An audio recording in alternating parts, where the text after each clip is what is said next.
What's good, y'all? I'm Skip. And I'm DJ. And this is DeCypherEd. And on today's episode, we are going to do a lyric breakdown on Family Matters by Aubrey, Drizzy, Drake, Graham. DJ, how you doing today, my brother? Fair enough. And like we said, we were going to do a series where we are going to break down 4 of the songs from the beef being Push Ups, Euphoria, Family Matters, Meet the Grams, and then as a bonus we might do Not Like Us, depending on how everything go.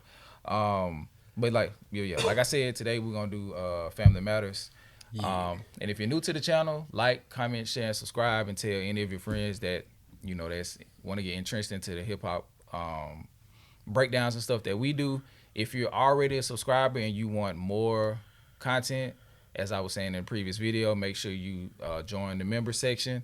And we will also be starting a Patreon channel that will have content that we can be able to monetize that we wouldn't be able to monetize on YouTube, such as more full-length album reactions, additional album reviews, because you can't really see, but it's like 80-something albums in this room.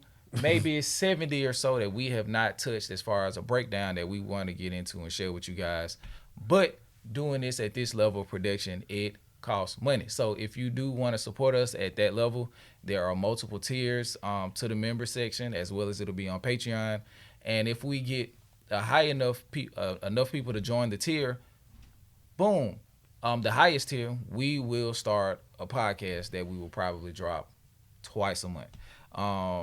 And on that, we'll have guests and artists and all of that stuff, and we'll chop stuff up with them. But that'll be on the member section as well as the Patreon. But for what we do 100% on this channel, we will give you reactions, album breakdowns, hip-hop deep dives when necessary, and we may eventually get into video essays depending on the amount of time that we have. But for right now, we're going to get into Family Matters. Bro, side note, I know we didn't talk about this before, but you got some good ass taste, bro. Oh, I appreciate it, man. That wall right there is insane. I wish y'all could see this wall over here. This wall is insane. Bro. I throw a little video in so y'all can see it.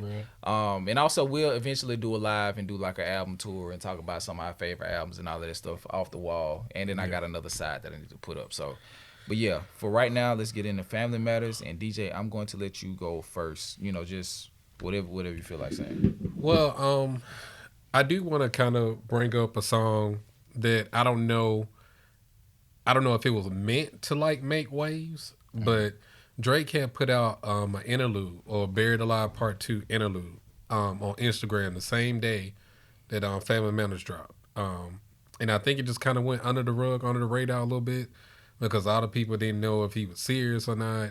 Because the way he was trying to rap like Kendrick on the song. So people didn't know if it was like AI, if it was really him. But, I mean, he posted it on his IG. So it's safe to assume that this was him, right? And the reason why I just wanted to go into it is because, in hindsight, when he dropped this, plus Family Matters, he really thought, like, this was his red button. And he really thought that this alone was just going to get it done, get Kendrick the fuck out of here. So he put all his eggs in one basket. And I think that was definitely a mistake on his part too. But hey, I mean, that's how he decided to go with it. But the whole concept, how he did this Buried Alive Part 2, I think was kind of wasted in the sense that he could have did so much more with it. Like if he really wanted to son Kendrick, or just make a fire song off something that you already own, like it's right there. Like, yeah, this was definitely an opportunity. It's a layup almost. Yeah, because it goes into the whole I put you on. I was the big homie when you was on your come up. It feeds into that angle, and I just feel like he underutilized that. I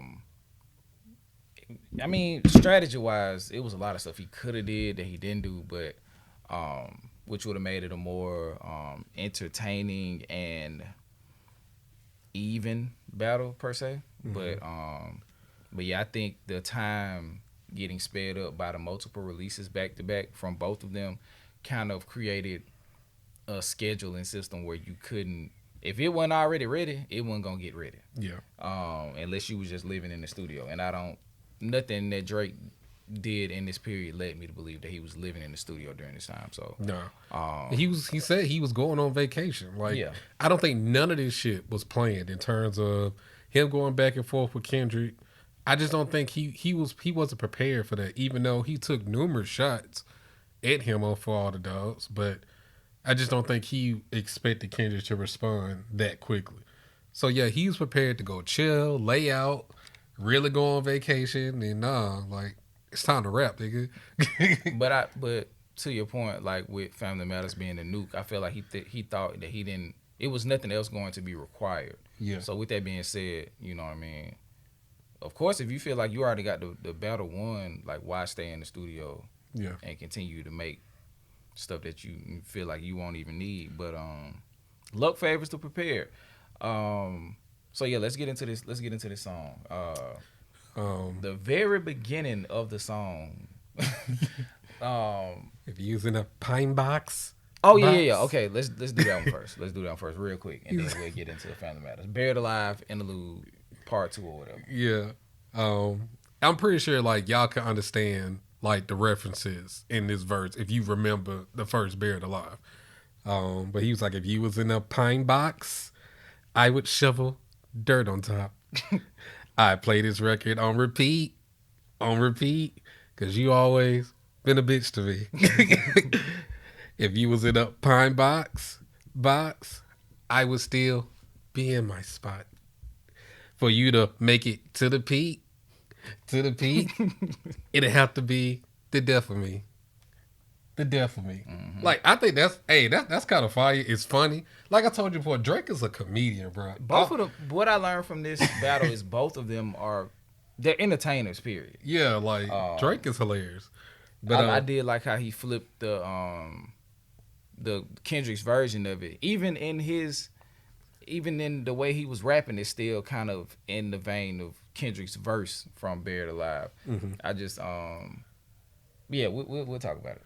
But yeah, it'll have to be the death of me, in the sense that you literally gonna have to destroy everything about me in order to take my spot. Otherwise, I'm still gonna be number one, regardless of what you say, regardless of what you do. Let's see, what was the next here? Cause it's only like a minute long, so it's not that long. There we go. So you said, looking in the mirror, still embarrassed. Stop talking about how you gonna spare us. React like an infant whenever I'm mentioned. You need tension to always get attention. And I think that's really a play on how everybody says that Kendrick, the only time he pops out is, say he starts drama, start beef. He says some shit and he just go back into his little hole or whatever. And I feel so that's how Drake thinks of it too. Like, the only time we ever talking about you is about beef, or you saying something negative about somebody else. Mm-hmm. So that's why you said, if it's like you need tension to always get attention. Which is a good angle, because looking at it from the perspective of a lot of people who aren't necessarily just like diehard Kendrick Lamar fans and just understand how he works, mm-hmm. and how he, dips in and out of the industry as far as music and touring and all of that stuff.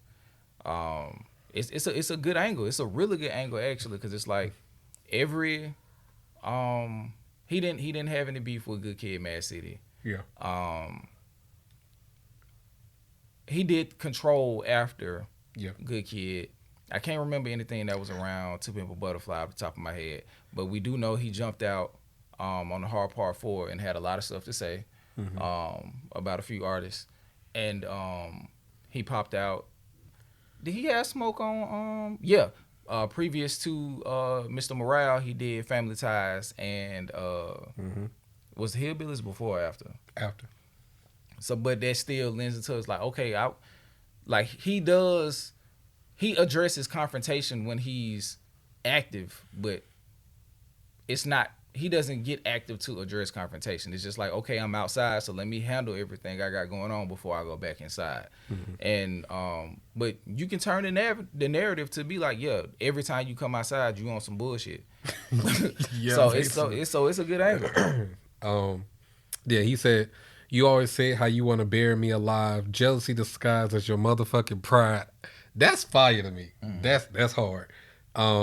He said, I took you on your first tour with us trying to catch a vibe. I was headline. You was standing on the side. And that's why I was telling y'all in the previous video, like, if they would have did the Big Three, Biggest the What tour, that would have been, like, Drake still held on to that. Like, yeah, bro, you was a little nigga. So, like, fast forward 10, 12, 15 years later, you back on tour with me as an opening act at the peak of your career. Like, it makes sense when you listen to and you take into account everything that they've been saying to each other. That was not a earnest activity. Like, that would, the grand things, like, bro, like the J. Cole, like, that's a plus. Like, I actually like J. Cole, so I'm not looking at it like that. But, like, if I get Kendrick to open up for me, it's so gratifying every night coming out knowing I'm headlining and he opened up.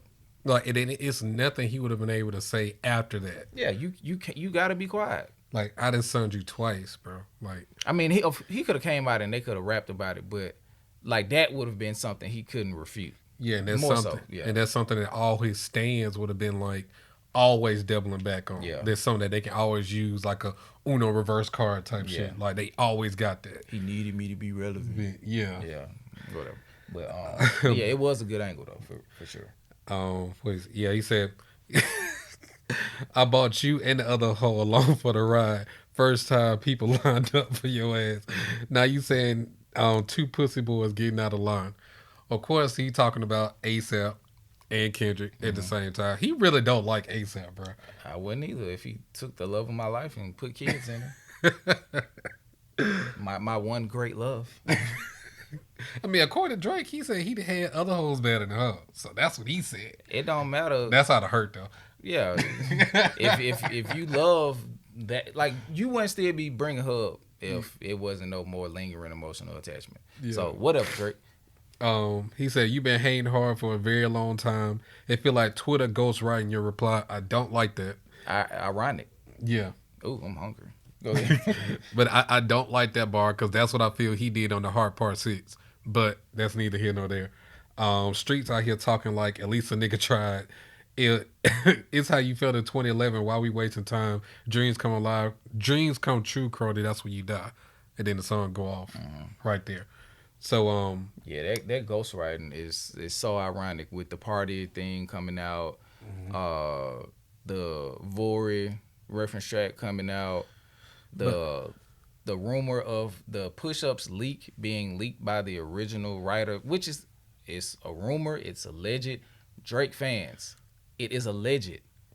I'm not saying it's true. We're not saying it's true, but that is a theory that the reason that the original demo was leaked was because it was a writer that had an issue with Drake.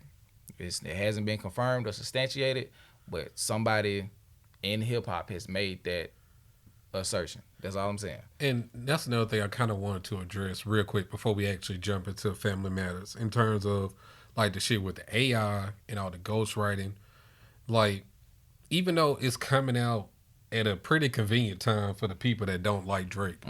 But at the same time, it's kind of hard to really stand on like truth with the shit with AI being so rampant because like you can really poke holes in a lot of these reference tracks in the sense that some of them sound real, but some of them could be AI type shit. But the thing about that is these rappers, and that's another thing about the ghostwriting.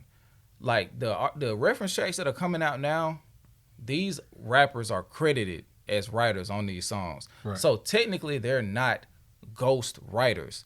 Drake has writers, like people who are helping him prepare songs or just preparing the song in totality and presenting it to him in a way that gives him a baseline of how to perform it through what we call reference tracks. That's still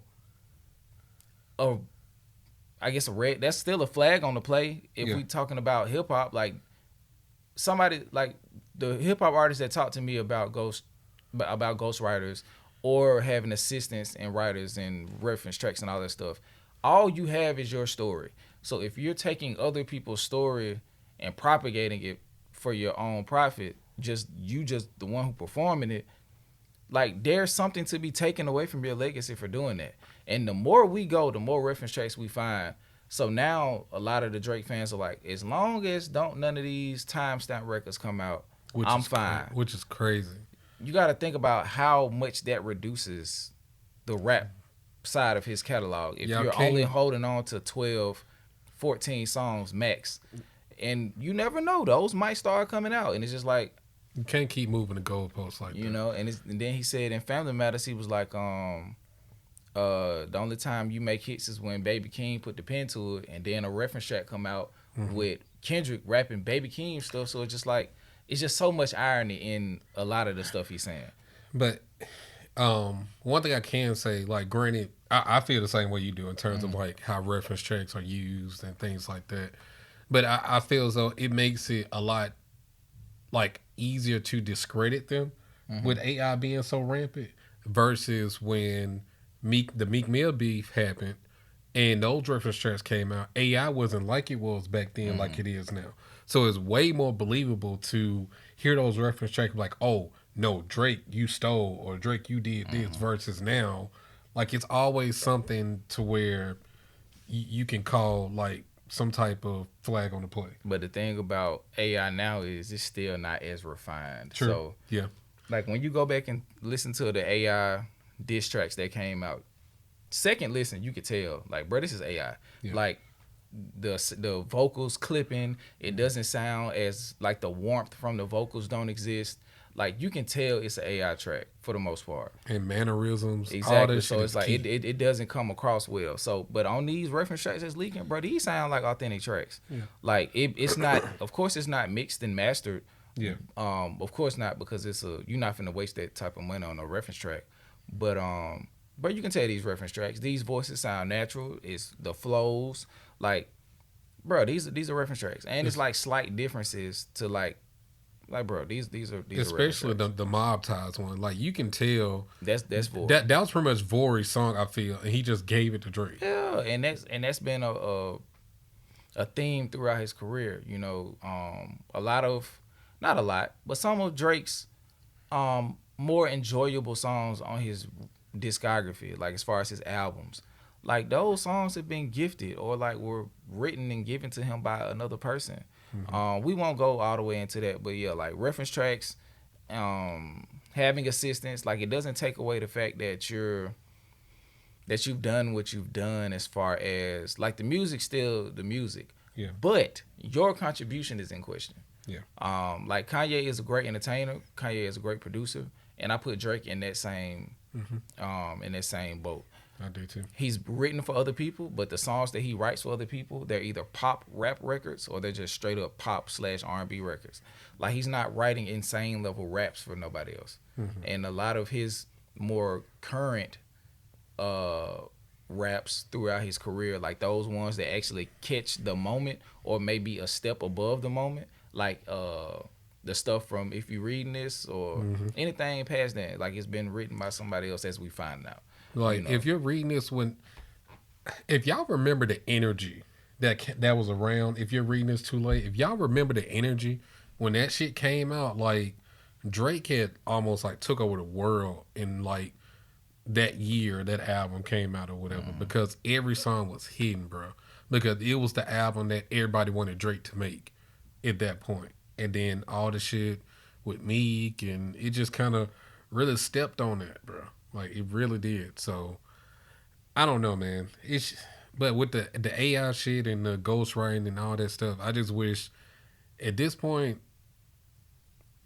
I'm just ready to move on from it. Yeah. So, speaking of, let's leave all of that in the past and get to Family Matters lyric breakdown.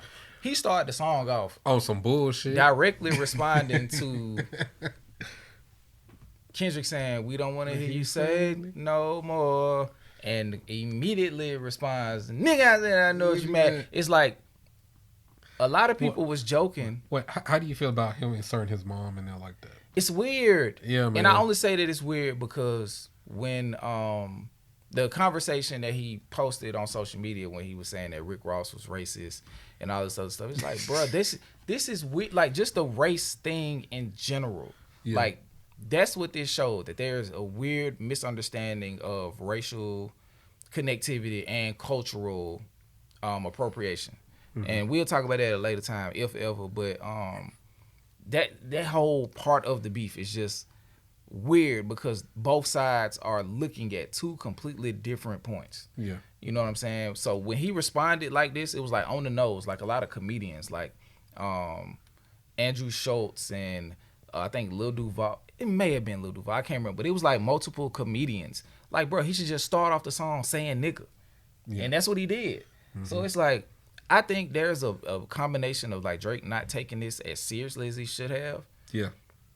And I mean, like, he's like, bro, like, because he said it when the second verse started, we'll get to it, he's like, all right, let me start taking it serious. Yeah. But yeah, it was like an on the nose response. It's like, it's tongue in cheek.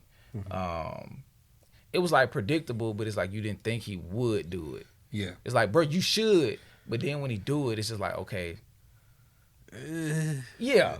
You know what I mean? Because when you say he should do it, and that's like a double-edged sword, because it's like, okay, you can call somebody a hater for saying that. Yeah. But it's like, yeah, bro, that nigga should start the song off saying nigga, and he did. Yeah. So, but the mom thing, it's just weird. It's like, bro, why you got your mama talking at the beginning of a diss track? Yeah. But other than that, you know, whatever. But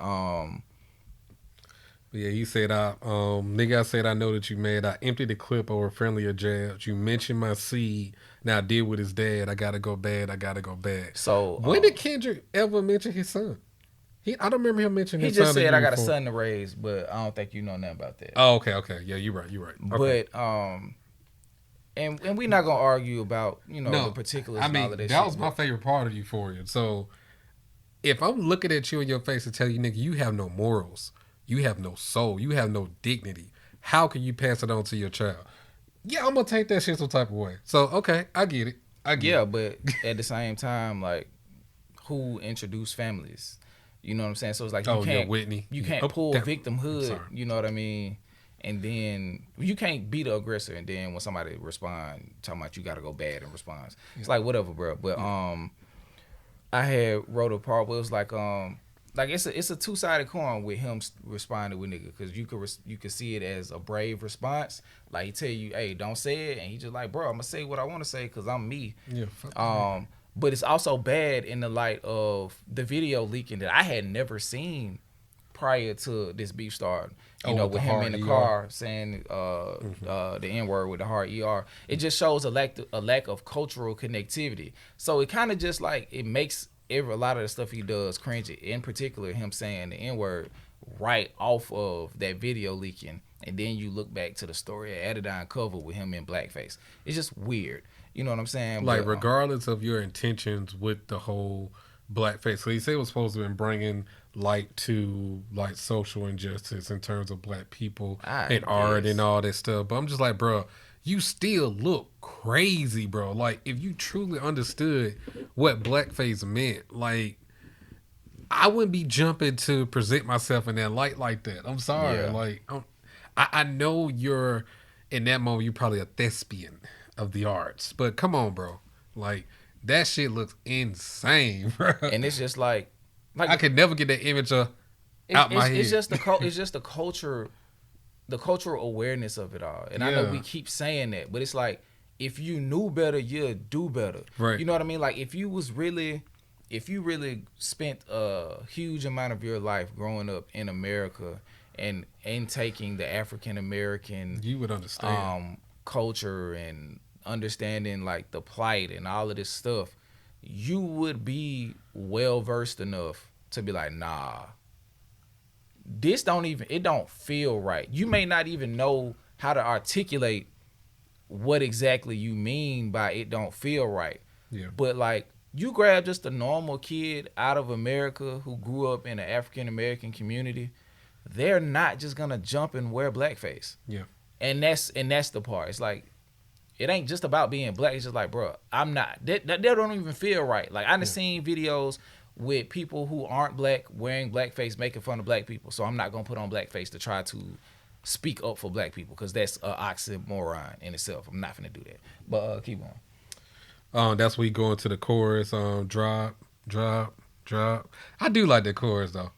I like the song. It's a little bop. Drop a 50 bag for the mob in the spot. Drop a 50 bag, 29 for the thought. I was really trying to keep it PG.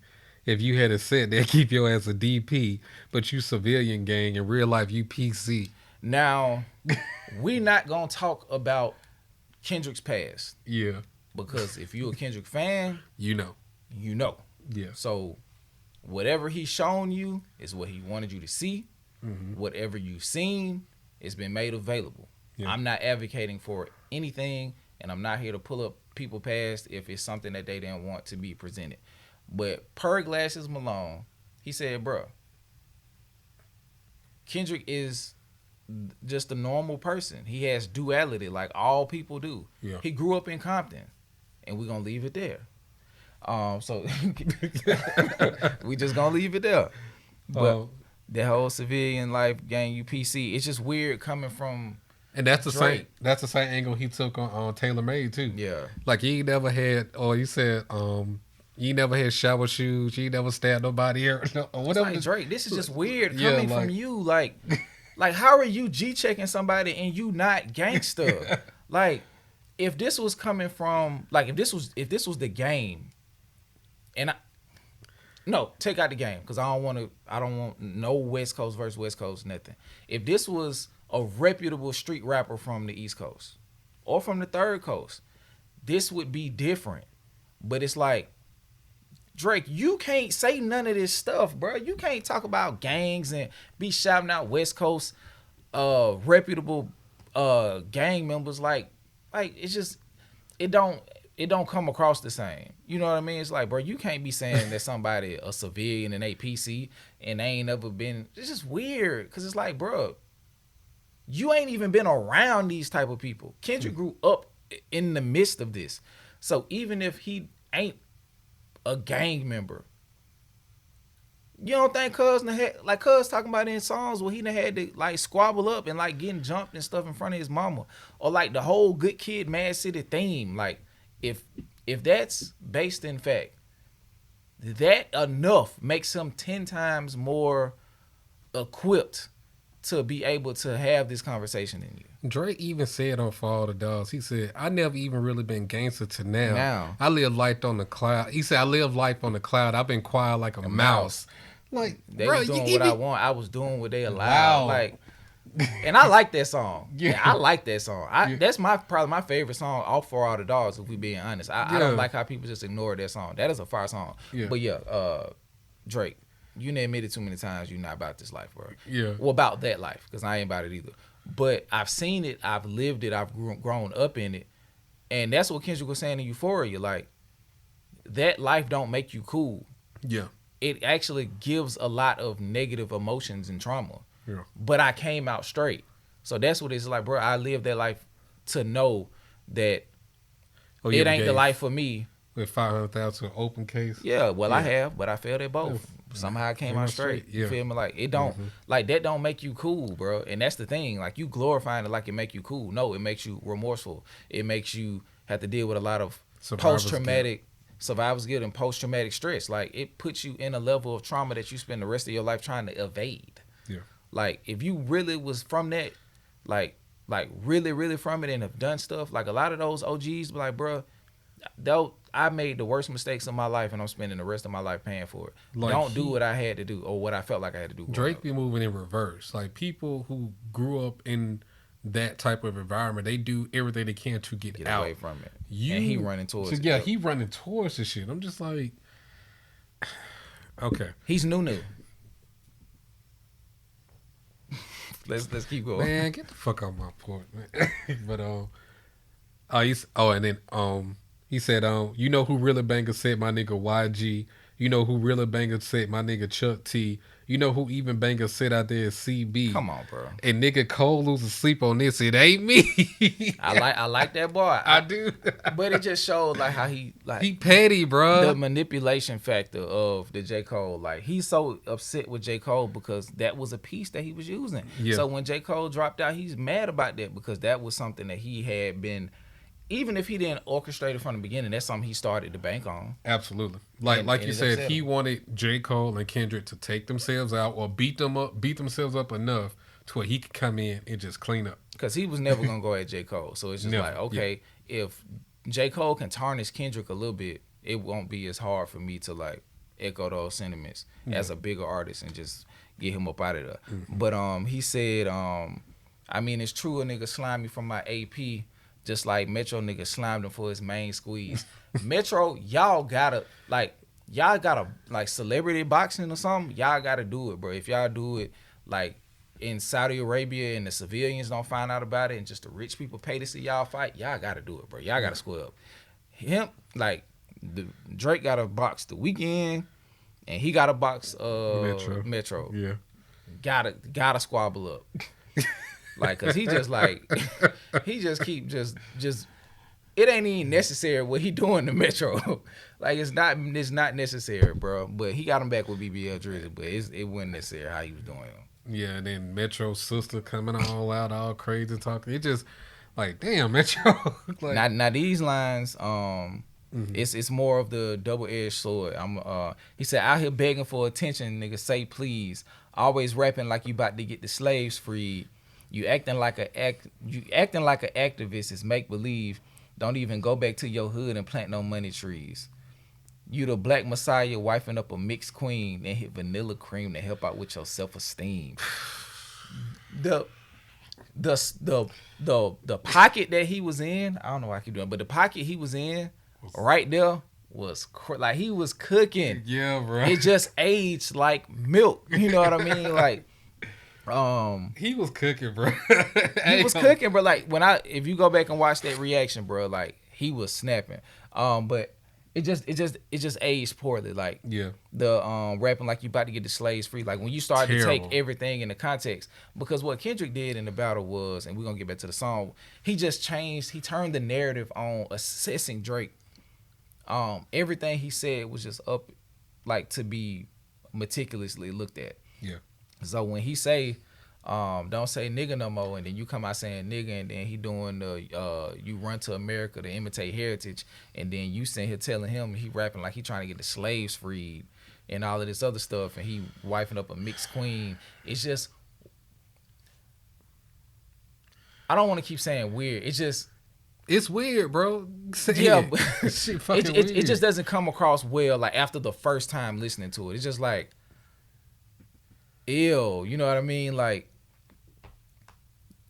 bro, like your level of connectivity. Like, why are you so far? Like who are the slaves that you talking about? Like, and why don't you feel a level of connectivity?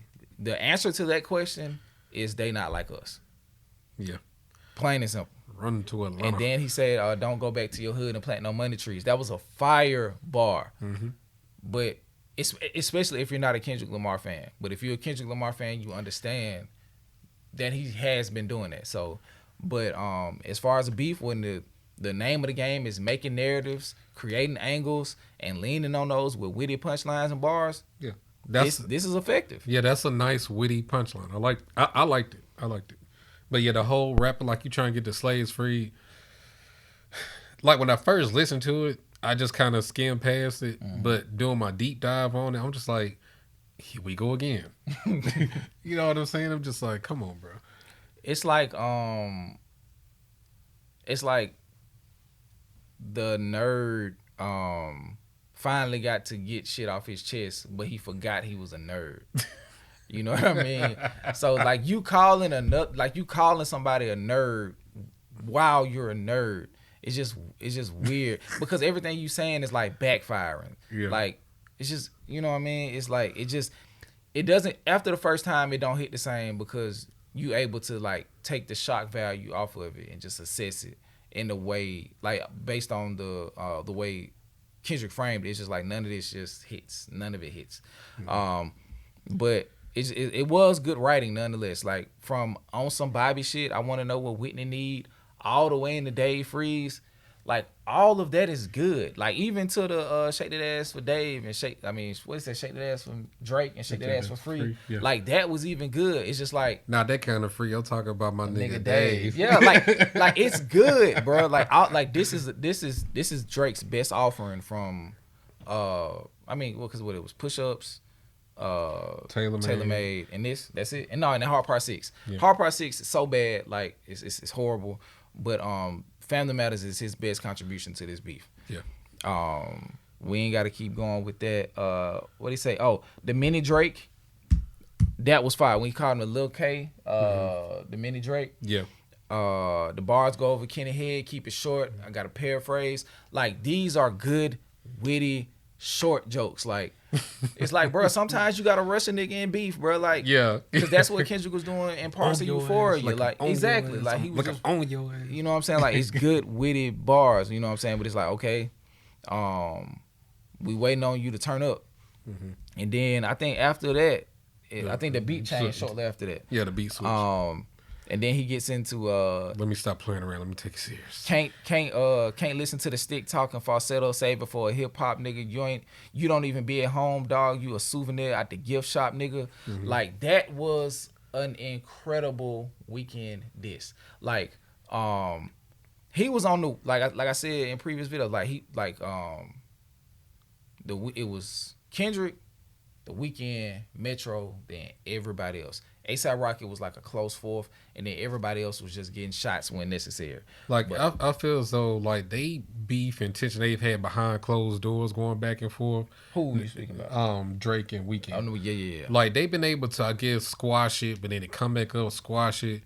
But this time, Drake like, nah, fuck it, this shit public. I'm on your ass. Yeah, he was giving The Weeknd the blues. Like, Yeah. if like it's definitely like Drake can definitely like go into his cave on some Thanos shit and be like, it's certain people in this battle that I eviscerated, and that's The Weeknd, A$AP Rocky, and Metro. Yeah. He man, Drake did them bad, like awful. Like, so if it's anything that you want to take from this as a positive from the Drake side, everybody other than Kendrick, it ain't nothing that they could really say for real. Like, Well, he ain't really going Future like that. he didn't go at him, but I don't really even count him as a part of the beef for real.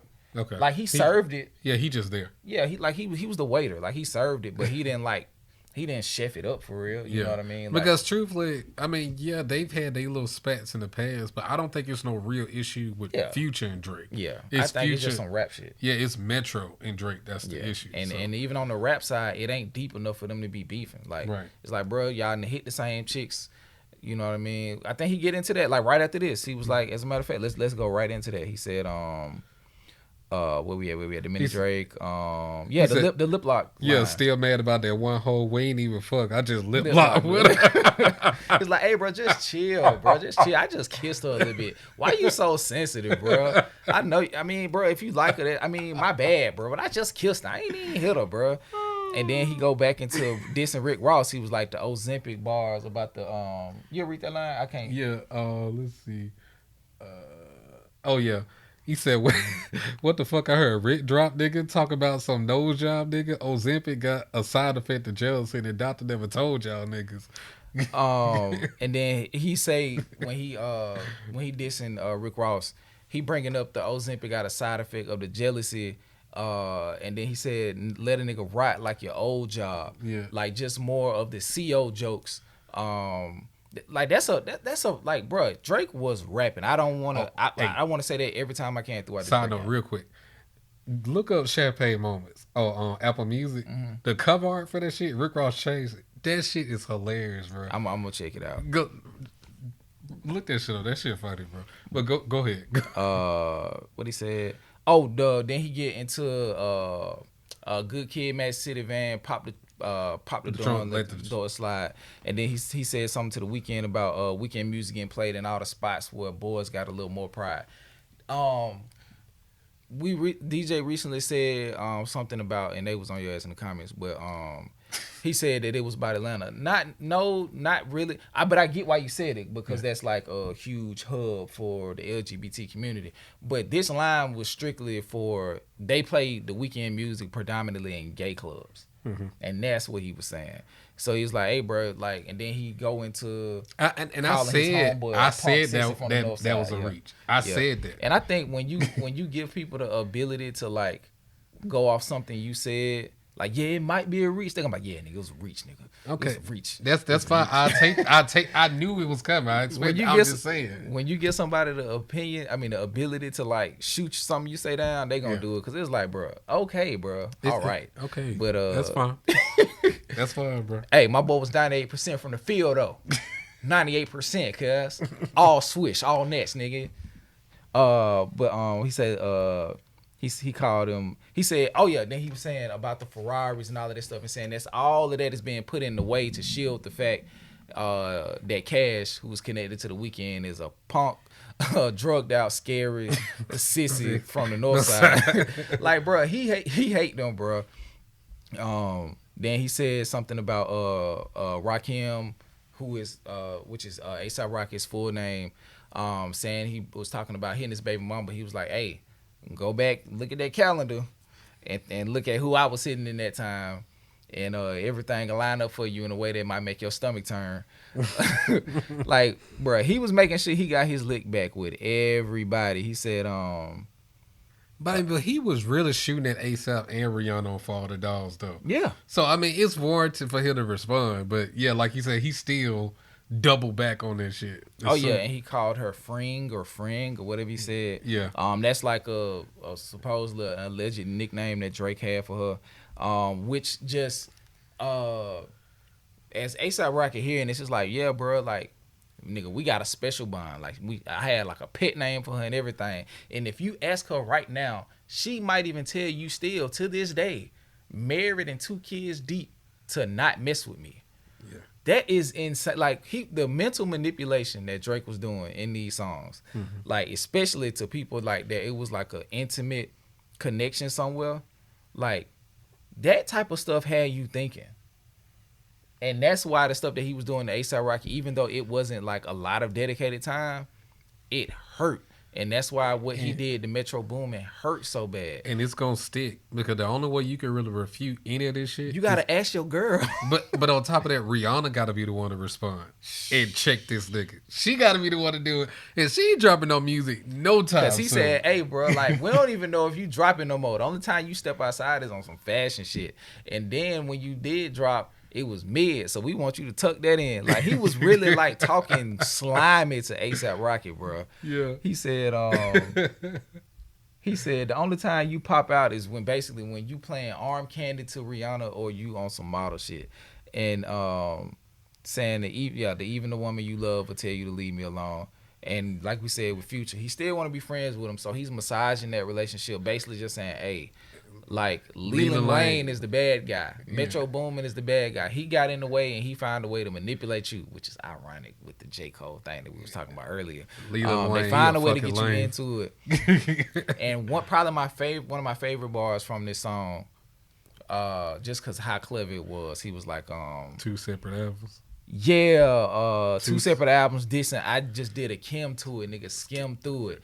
That was that bar like had me like, okay, Drake might do it. He might put Kendrick in a spot where Kendrick got to go crazy and respond, which he did, and which he kind of put him in the spot, because I feel like if Family Matters would have had longer time to breathe, like DJ was saying before we started recording, it would have done a lot of work to change the narrative, to put pressure on Kendrick to exceed expectations. So him dropping Meet the Grams immediately after, which has a different tone and a different tenor to it. He stole all the heat off. All the heat, and completely doused any flames that was gonna come with Family Matters.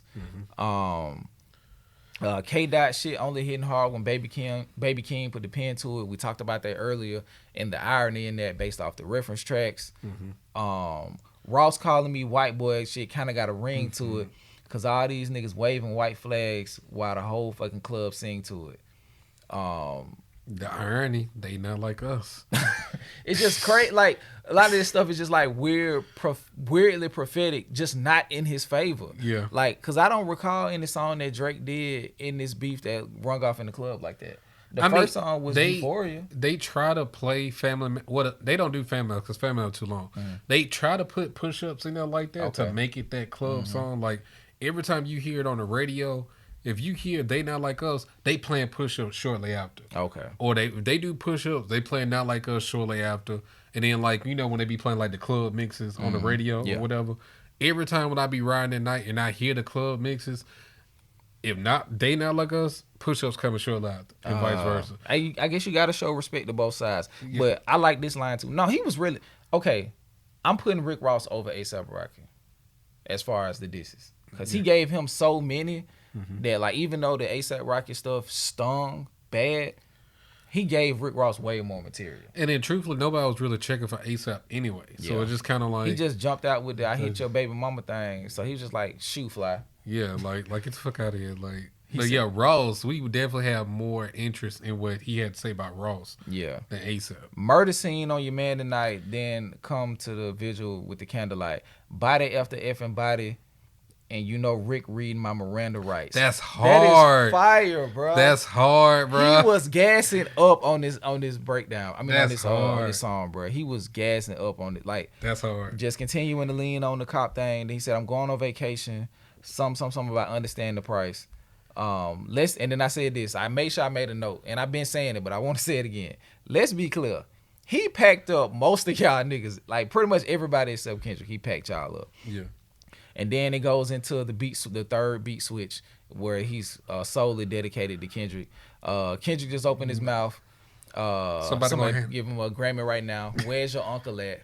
Because I want to speak to the man of the house. Another fire bar, bro. It is. That's fucking funny.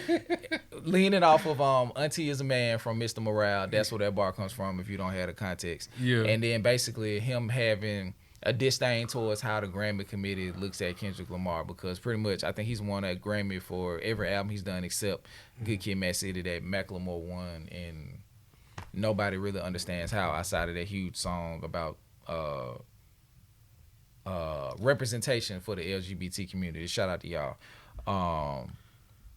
But he say West Coast niggas give phase, right? Come get this ass whooping, I'm handing them out. You want to take up for Pharrell? Come get his legacy out of my house. That's insane. That's a fire bar, but it's also insane. When you put everything in the context, because he's not a colleague, you're a fucking colonizer. And then you think about what colonizers do when they start to pull relics and things that are appreciated from spoils cultures. Of war. Exactly. They put them in museums, and they don't have... It's not even a level of appreciation for these things. It's just to show... that I conquered. Exactly. So when I got beef with somebody, I'm going to find a way to get a hold of something that they hold dear. And he referenced this in a song, so it's not nothing we're just saying. Was it whatever song he was like, the find your most important murder. Yeah, murder. He's like, murder. How you say that? She was take your most valuable possessions when they come up for auction. Petty king. Like, so this is a thing that he does to people he got beef with. Like, where did it come from though with Pharrell though? It can't just be because of Push. I have no idea actually. Like, that would just always been a random thing to me. I really have. Some people say it's because of the whole Pharrell becoming basically the replacement for Virgil over at Louis Vuitton or whatever. I think he did reference Virgil when he was dissing him on. But I'm like, that can't just be it. You just mad because that nigga got a job? Like, come on, bro. Like, I don't what? know, bro. I don't know. I really rest in peace to Virgil, but come on, bro. I really think he not there no more. That some of this stuff just be petty and it sound worse than it be on wax. Yeah, because you're talking. You know what I mean? But I don't think if he see Pharrell out, he really got smoke for him. But how he was talking, it sounded like it. But bro, he ain't got no smoke for Pharrell. But yeah, bro. come get his legacy out of my house is insane, bro. Yeah, it's like that's just a power play. Like you're taking from like the Tupac ring shit. Yeah, exactly. You're taking very important things from the culture and hoarding them in your house just to. It's all about dominance. It's like, yeah, bro, I have all of these things. Like when you do jersey swaps in the league, it's a mutual sign of respect. Yeah, right. But if you like waiting to these people, you know, getting rid of this stuff and you buying it up, you're not buying it out of a sign of respect because you're buying it in times when you're beefing with them. So with Kendrick saying you're a colonizer, it fits when you put it in that frame. So it's just like both of them were doing great writing, but I just feel like Kendrick had the more impressive and more detailed theory, lore, and narrative crafting. Where we at now? The cease and desist for hoes. I can't listen to lies that come out of your mouth. It ages poorly when you see the leak. You call Tupac the state, beg them to sue me to take my shit down. And then, like, which hasn't been confirmed, and also which hasn't been confirmed about the email requesting that Like That be pulled from radio. So it's just, You know what I mean? Like in the moment, a lot of this stuff was hard. Your daddy got robbed by Top, which is false. And then it goes into you stunning Wayne like father, like son.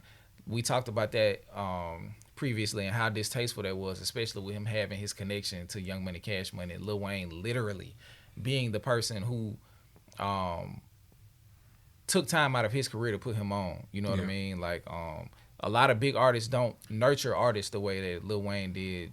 Tyga, Drake and Nicki Minaj. Like they won't put their career in question to do that, and Wayne did it. So for you to even mention him in something that had something to do with robbery, knowing the issue that he had with Birdman and concerning his money, that's insane. Especially with the line that we hear from Not Like Us.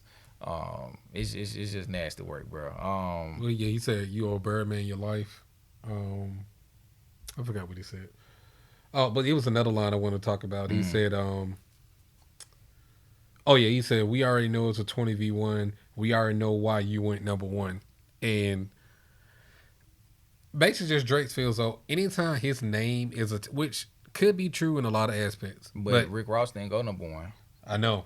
And those other songs where they was dissing Drake on didn't go number one either. So, you got to give credit to the person who creating the shit too. Yeah. And then Drake, your shit didn't even go number one. So what does that say about you? Well, that's what he said. He said, boy wanted to send a beat and a key for fun. He not taking this shit serious. Like he just feels not as serious as he needed to. No. Yeah, like I think he feels though he's at such a level now where he's untouchable. And that's where the arrogance comes into play. Yep. But he said he brought up this guy named Kojo. If you can find that line, it's in there somewhere. Kojo, what does that mean? Oh yeah, it's a dude. He said Anthony set up the plays. Kojo be charging you double for nothing. They shook about what I'm gonna say, but texting your phone like we already won. Okay, so Kojo, for the people who don't know, this was Drake's attempt at trying to expose Kendrick for having a writer. Okay, so I looked up who Kojo was. Kojo is a listed producer / writer on Mr. Morale and the Big Steppers. But the thing about it is, a lot of people don't know, but a lot of people do know as well. Producers, when they produce on a song, more times than not, they get writer credit on the song. And every song that this Kojo individual is listed on as a writer, he is also listed as a producer. So there's room to believe with that the only reason he's listed as a writer is because he's actively producing on those songs. And there are no songs where he's listed as a writer but not a producer. And there are no songs where he's listed as a producer but not a writer. So his contribution seemed like it was completely on the production side. He just got writer credit because of his contribution. Right. And that's all that was. We already did the 20v1. The nastiest line of the entire of the entire beef from Drake's side was it's not Big D. I mean, not a pause. It's not a big three, but it's just Big D and it's video proof. The nastiest bar. We don't have to talk about why it's nasty. That is just an insanely disgusting bar coming off of all of the stuff you had going on and then going right into that and talking about a kid. It's just weird. It's just like, how do you think about that in succession? You know what I mean? Our son should go play in the part 2 light-skinned kids. That shit would be cute, unless you don't want to be seen with someone there that isn't blacker than you. Man, that was a 5 bar. But yeah, the placement of it His is son, insane. my color though. Yeah. Kendrick's son, my color. But another 5 bar. When you put hands on your girl, is it self-defense because she's bigger than you? Your back is up against the curb. Digging for dirt should be digging for proof. Man, Drake, when you was in your bag as far as writing and bro, you was rapping, bro, and then you say, why did you move to New York? Something about you living that bachelor life. Proposed in 2015, but you don't want to make her your actual wife. Another fire bar, I'm bro. guessing his wedding ain't happening, right? Fire, bro. This was great narrative crafting. I just wish he would have done more to expand on some of the lines that were just like lines, because these could have been schemes and not just haymakers. Like, yeah, he could have really like crafted a 5-minute song for Kendrick, bro. And I just don't like the fact that he didn't do it like that. And then this is sing-songy. Like, it's not aggressive or nothing. But said, these lines are still fire. I'm guessing this wedding ain't happening right, because we know the girls you actually like. Your darkest secrets are coming to life. It's all in your face. Like what happened to Mike? Bruh. That's crazy, bro. That's fire, bro. Fire, bro. But insane also, writing, bro. Like I said, I feel so he listened to Mr. Morale one time. He said I fucked the white bitch, and took that shit and ran with it. Yeah. but just imagine if he was building an entire narrative, and that Mike line showed up out of nowhere. Yeah. You like, damn, bro, Kendrick getting killed. But like, it's just coming and going. Then he say, wait, you saying your brother Jermaine, but you wanted him to stay out of the light? Bruh. Who was he talking about? He was talking about J. Cole, but Jermaine Jackson. Like, this is just continuing that Michael scheme. This is fire, bruh. I was thinking he was talking about like somebody out of TDE. I didn't even think about Jermaine. Jermaine Cole. Anthony Leroy Cole, bro. Okay. Then by this time it's ending, it's like the crisis management team that hid the fact that you beat on your queen and all of that stuff. No, he said right after the what happened to Mike, he was like, oh shit, it's making all sense. Maybe I'm Prince and you actually Mike. Yeah. That's what I'm saying. Like, just that Michael scheme, if he would have just expounded on that a lot more, not even just a little bit more, that's 16 to 32 bars worth of material that he just squeezed into like 4 to 6 bars. Like, he did himself a disservice with that. But these are fire bars nonetheless. Michael was praying his features will change so people can believe he was actually white. Top will make you do features for change, get on pop records and rap for the whites. And then the brother Jermaine brother line, like fire narrative crafting, bro. Well, actually, it was like 8 bars instead of 4 to 6. It was 8 bars. Yeah, like that should have been 32 bars, bro. And it would have been like, oh, like he's really on Kendrick's head. Yeah, like especially thinking about what came after this. But yeah, that's pretty much the song, right? Let's see. I had a delight with all of my eyes. Had a delight with all of my eyes. This shit got to be over for anyone that's called it, right? You did. Like, no, it's not. He thought it was over. He really did. And if he would have just put his foot on the gas just a little bit more concentrated towards Kendrick. And another reason this why would have been a very deadly diss track. All these bars are so, like, the irony. He said they hired a crisis management team to clean up the fact that you beat on your queen. Well, what happened to your baby mama and her IG? Cleaned up the IG, now the stench is on. Like, come on, bro. Like, because I remember, like, I had looked up before all this shit changed, and shit was not like it is now. I'll tell you that right now. Now, I mean, granted, she's talented, but it's definitely more wholesome. Yeah. A lot more speaking into what she actually does, and her being a mom. Which is great. Yeah, but you definitely helped clean that up. So just like, don't, like, Drake, come on, bro. Like, all the shit you're saying could easily be applied to you. Yeah, and that's instance. The thing. It's like a huge pot calling the kettle black. Yeah. But that's pretty much, that's Family Matters. If you like these breakdowns, continue to go back through our previous catalog. We have album breakdowns all the way through the channel. The reactions helped us get to a larger audience, but this is a full immersive hip hop channel. Not just reactions, not just album breakdowns, not just deep dives. It's a mixture of it all. We're going to start to go live when we find points where we can do that as well. But like I said in the beginning of the video, man, like, comment, share, subscribe. If you want to become a member or a patron, the Patreon channel will become available as we start to create content. But the member stuff will probably start first. It probably will start more so like early access to episodes and like members only live chats and stuff like that until we can build the back catalog to open up those additional tiers.